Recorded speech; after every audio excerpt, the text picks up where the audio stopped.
20장 7절 8절입니다.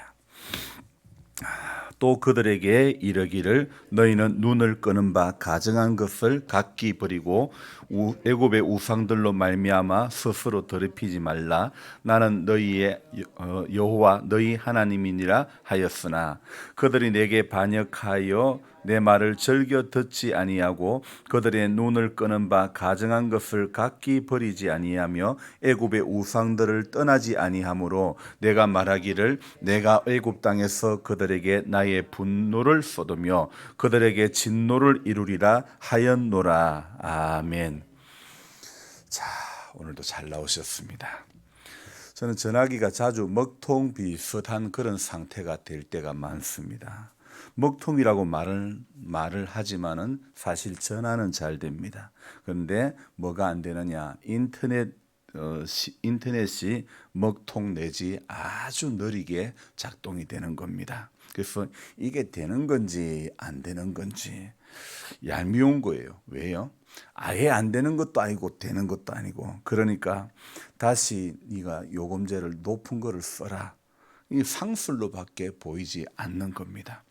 현대를 살아가려고 하니 이 전화기의 데이터 용량이 아주 참 중요하고, 그래서 도시 어느 가게를 가더라도 보면 와이파이 비밀번호 이런 게 벽에다가 다 이렇게 적혀 있습니다. 인터넷을 검색을 하든 게임을 하든 카톡을 하든 무엇을 하든 특히 젊은이에게 이 데이터라고 하는 것은 이미 없어서는 안 될 존재가 되어버렸던 것이죠. 60을 바라보는 저도 데이터를 적게 쓰는 것은 아닌 것 같습니다.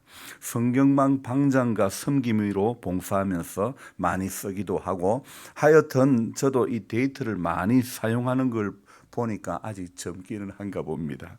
수시로 전화기 바탕 화면에 이런 글자가 뜹니다. 이번 달 데이터 용량이 다 소진되었다. 그렇게 이야기하고 있습니다. 그 말인즉 네가 다시 데이터를 구입을 해라 이 말이죠. 자, 요금제를 비싼 걸 쓸 때는 이러지 않았는데 좀 절약하려고 요금제를 낮추었더만은 데이터 용량이 한정이 되어 있는 거예요. 그래서 이 데이터 용량이라는 것이 저의 발목을 잡습니다. 우리 성도님들처럼 연세가 많은 분들은 데이터 용량이라는 말이 도대체 뭔 말인지 하나도 모르실 겁니다. 어떻게 설명을 이걸 해야 할 수 있을까? 어떻게 할 수 있을까? 옛날에 텔레비전이 귀하던 시절에 그때 70년대 말에 여로라고 하는 그 프로가 있었습니다. 다들 보셨겠죠? 저는 부산 영도에 그 당시 살았는데 그때 제 기억으로는 그 드라마가 어찌 그리 재미가 있었는지.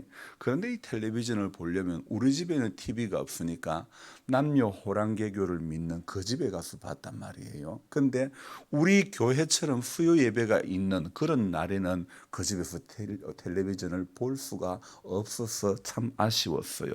근데 워낙 많은 사람들이 텔레비전 없는 사람들이 텔레비전을 보러 오니 할 수 없이 이분들이 어떤 대책을 강구한 게 뭐냐, 10원 내면 장판 쪼가리 3장을 줬습니다. 그래서 한번 볼 때마다 장판 쪼가리 하나씩을 드리고 봤던 거죠.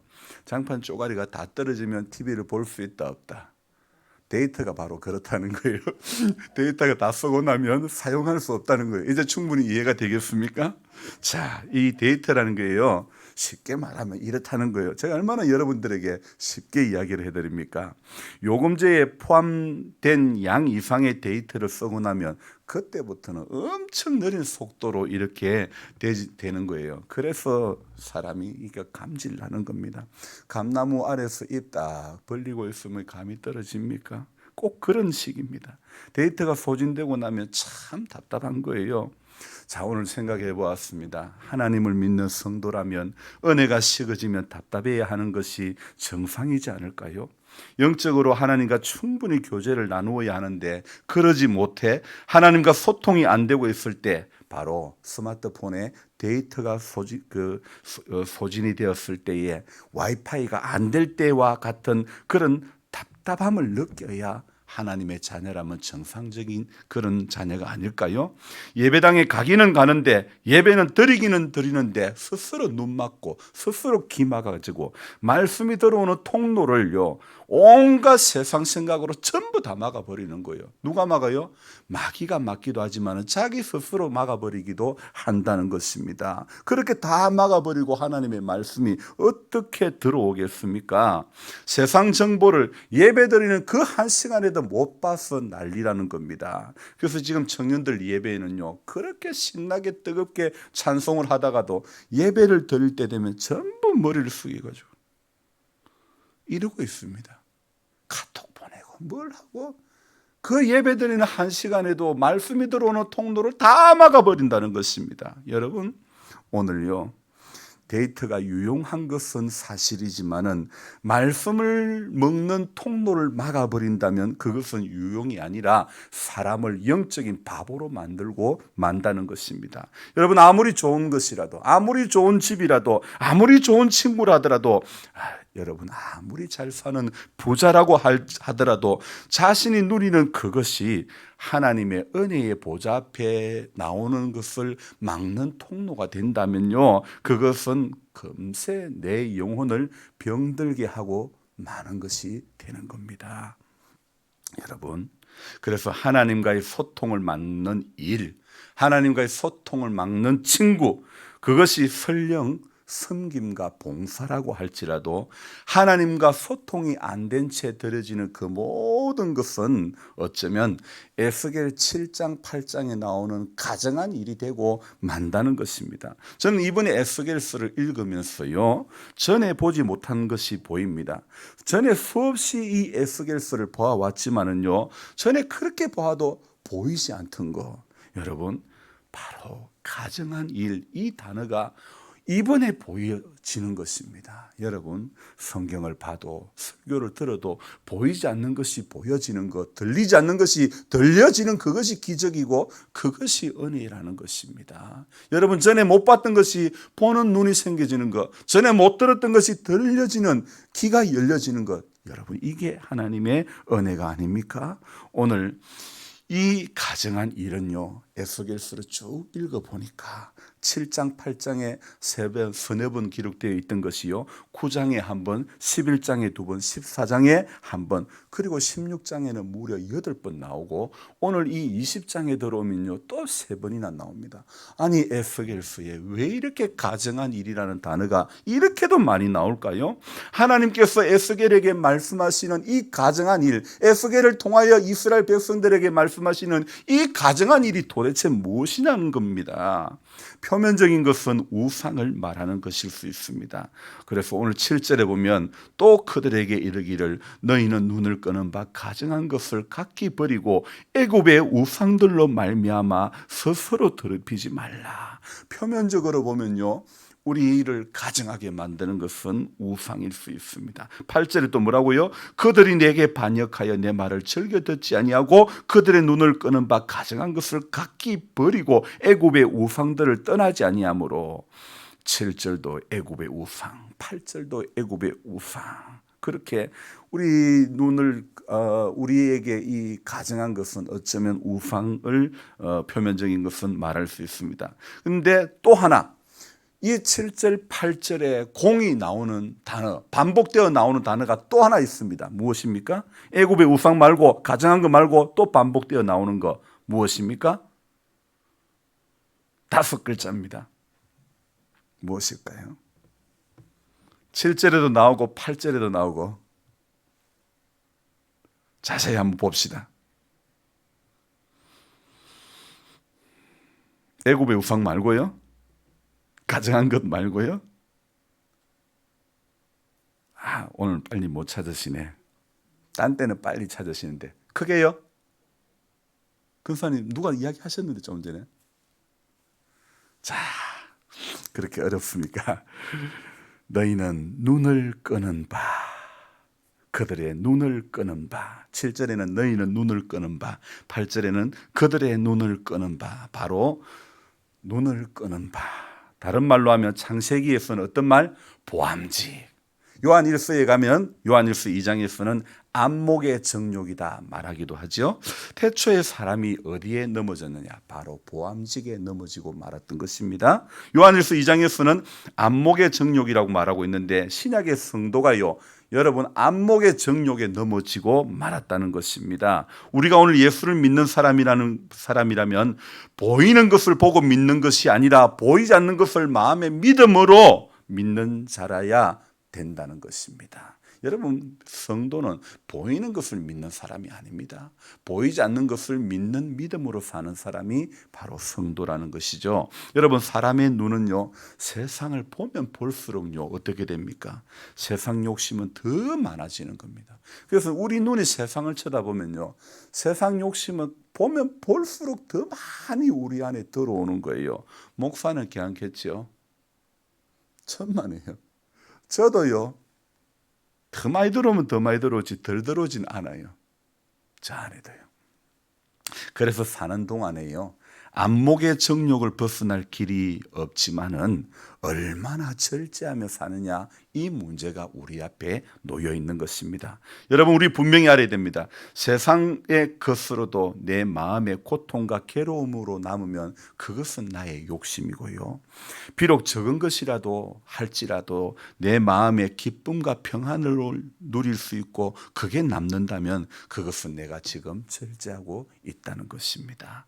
바울이 말하는 자족하는 마음이라는 그 말씀이 생각이 납니다. 그래서 바울이 디모데에게 보냈던 첫 번째 편지, 디모데전서 6장에 보면 이런 말씀이 있습니다. 제가 6장 5절부터 12절까지 한번 읽어드릴게요. 마음이 부패하여지고 진리를 잃어버려 경건을 이익의 방도로 생각하는 자들의 다툼이 일어나느니라. 하나님 앞에 경건을 이익의 방도로 생각하면 안 됩니다. 6절에 그러나 자족하는 마음이 있으면 경건은 큰 이익이 되느니라.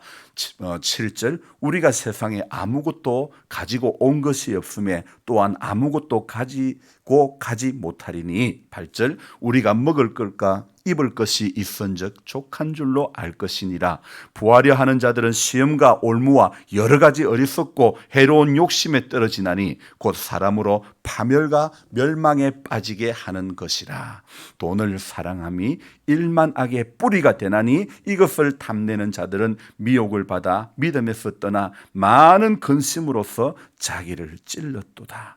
오직 너 하나님의 사람아, 이것들을 피하고 의와 경건과 믿음과 사랑과 인내와 온유를 따르며 믿음의 선한 싸움을 싸우라. 영생을 취하라. 이를 위하여 네가 부르심을 받았고 많은 정인 앞에서 선한 정언을 하였도다. 여러분, 오늘 바울이 말했던, 이 디모데에게 교훈했던, 우리가 세상에 아무것도 가지고 온 것이 없음에 또한 아무것도 가지고 가지 못할 것인데 먹을 것과 입을 것이 있은즉 족한 줄로 알아야 할 것이지만은 먹을 것이 있어도 입을 것이 있어도 족해요, 족하지 않아요. 더 많이 누리지 못해서, 더 많이 가지지 못해서 족함이 없고 행복해하지 않는 모습이 우리 안에 있지 않습니까? 부하려 하는 자들은 시험과 올무와 여러 가지 어리석고 해로운 욕심에 떨어진다. 곧 사람으로 파멸과 멸망에 빠지게 한다. 그런데도 어떻습니까? 사람들은 부하려고만 하는 것 같습니다. 우리에게 필요한 마음이 무엇입니까? 바울이 말했던 바로 자족하는 마음 아닐까요? 자족하는 마음이 있으면 경건은 큰 이익이 된다고 말씀하고 있는 것입니다. 여러분, 우리 안에 이런 마음과 여유가 없으니 쓸데없이 스마트폰 데이트가 없다고 힘들어하고 있는 것. 수많은 사람들이, 젊은이들이 데이트 용량이 떨어졌다고 힘들어하고 있지 않습니까? 주님과는 소통이 안 되어도 아무 문제가 없고 그게 우리 믿음의 현주소가 아닐까요? 예배당에 오지 말라는 정부의 말은 너무나 잘 듣는 성도, 하지만 하나님의 말씀은 죽으라고 안 듣는 이스라엘. 오늘 에스겔 20장에서도 이스라엘 장로 여러 사람이 여호와께 물으려고 내 앞에 안전히 물으려고 왔어. 오늘 1절이 그렇게 되어 있지 않습니까? 이스라엘 장로 여러 사람이 여호와께 물으려고 와서 내 앞에 안전히. 오늘 저는 가정이라는 단어를 바로 여기에 붙이고 싶습니다. 예레미야 42장에서도 이스라엘 백성들 어떻게 했습니까? 예레미야야, 너는 너희 하나님 앞에 기도해봐라. 그럼 하나님의 뜻이 내기에 좋든지 싫든지 내가 무조건 순종하겠다 했지만은 그들이 들었습니까? 어제도 똑같은 말씀했지만은요, 어땠습니까? 그들이 여호와께 물으려고 왔지만은 말해주도 순종함이 없었던 이스라엘. 오늘 에스겔 20장에 와서도 장로 여러 사람들이 물으려고 내 앞에 앉았지만은 어땠습니까? 전부 가정한 일을 행하는 그 자리에 설 수밖에 없었다는 것입니다. 여러분, 오늘 그렇게 물으려고, 폼은 물으려고 합니다.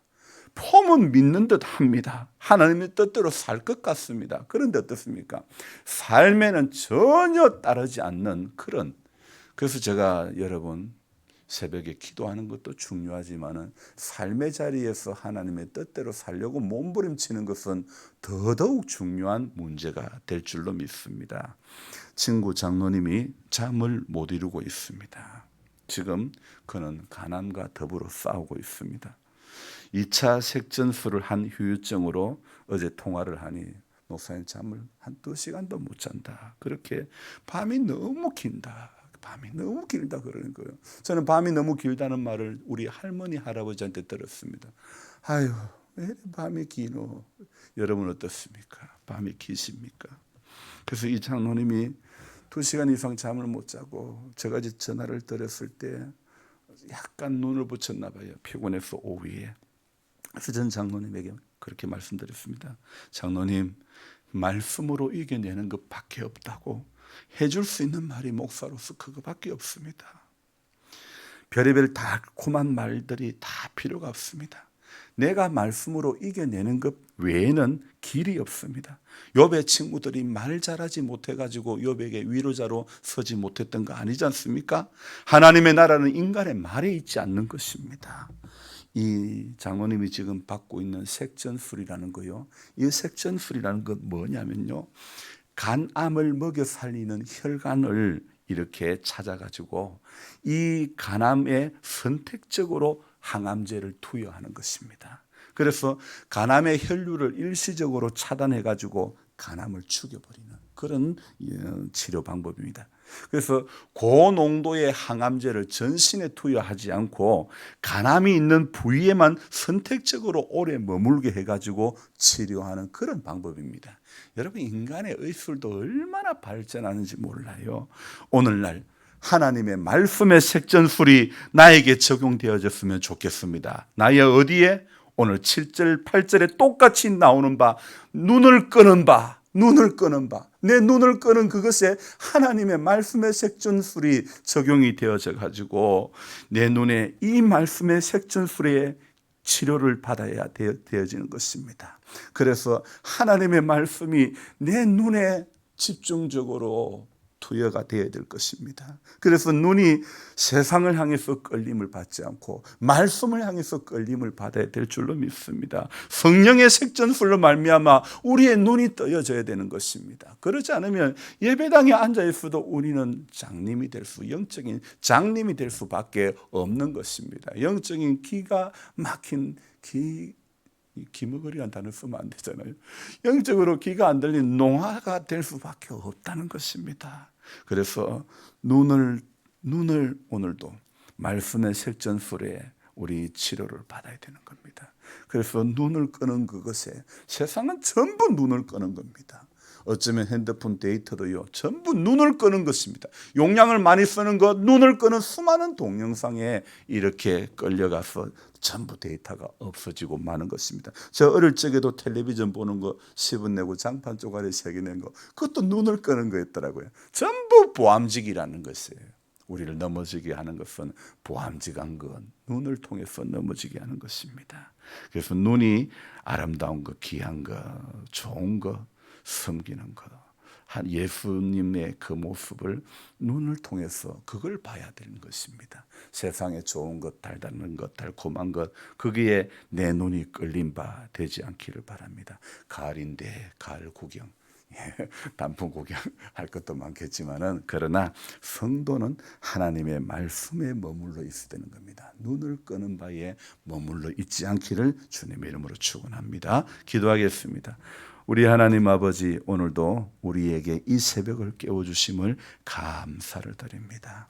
하나님, 누구는 단잠을 이루고 있지만은, 누구는 밤이 너무 길어서 육신이 연약해서 견딜 수가 없는 고통 가운데 있는 분들도 있습니다. 오늘 이 자리에 앉아 있어도 너무 힘듭니다. 너무 아픕니다. 이겨낼 만한 힘이 내 안에는 없습니다. 그러나 하나님, 말씀의 치료, 말씀의 능력이, 말씀의 색전술이 나의 눈과 나의 영혼과 나의 머리끝부터 발끝까지 지배해 주심으로 말미암아 이 썩을 몸이 주님의 말씀에 붙들려서 에스겔 37장에 나오는 마른 뼈의 한 상에 그 역사들이 경험되어지는 은총을 허락하여 주옵소서. 우리 하나님, 이대로 가면 우리는 죽을 수밖에 없습니다. 다시 깨어 기도하고, 하나님, 오늘도 성령에 붙잡힌 바 된 그런 인생들이 되어지게 해 주옵소서. 주 없이 살 수 없네. 정말 그 신앙이 다시 되어져야 될 줄로 믿습니다. 주님 없이도 즐길 것이 많고, 주님 없어도 재미난 것이 너무나 많아서 인생이 가정한 자리로 갈 수밖에 없음을 다시 한번 깨닫습니다. 장로 여러 사람들이 여호와께 물으려고 내 앞에 앉았으나, 백성의 지도자들이 하나님 앞에 물으려고 왔으나, 그러나 결코 순종함이 없어서 이스라엘이 멸망당하고 말았습니다. 오늘 이 시대에 하나님, 아는 것이 부족해서가 아니라, 모르는 것이 많아서가 아니라, 알려주심에도 깨닫게 해주심에도 순종함이 없어서 멸망당하는 어리석은 인생 되지 않기를 원합니다. 말씀 한 절 속에 몸부림치며 그대로 살아가려고 애를 쓰는 모습이 우리 안에 끊임없이 일어나게 해주시고, 주님, 이제 90을 바라보고 이제 80을 바라보고 연약한 몸뚱아리를 이끌고 주님 앞에 나왔습니다. 우리 주님 한 분 한 분 축복하시고, 주님 약한 가운데서도 강함되게 하시는 하나님의 은혜가 오늘도 주님 붙들어 주시기를 간절히 바라옵고 원합니다. 주님, 육의 약함 때문에 힘들어하는 모든 분들, 주님, 우리 교회에 나오시는 분이나 나오지 않는 분이나 이 마을에 사시는 모든 약한 분들 한 분 한 분 다 붙잡아 주시고, 교회는 하나님의 사랑으로 그들을 섬기며 하나님의 그 마음을 품고 늘 말 한마디라도 따뜻하게 대할 수 있는 우리 교회와 성도가 되어지게 하여 주옵소서. 끊임없이 입으로 예수를 전하는 자가 되지 않기를 원합니다.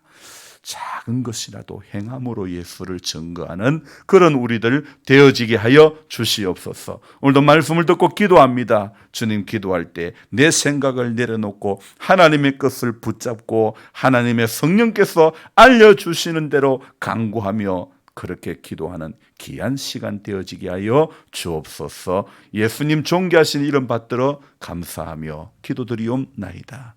아멘. 간절한 마음으로 주여 부르고 기도합니다. 주여, 주여, 주여. 하나님 아버지, 주의 이름 붙잡고 살아나는 성도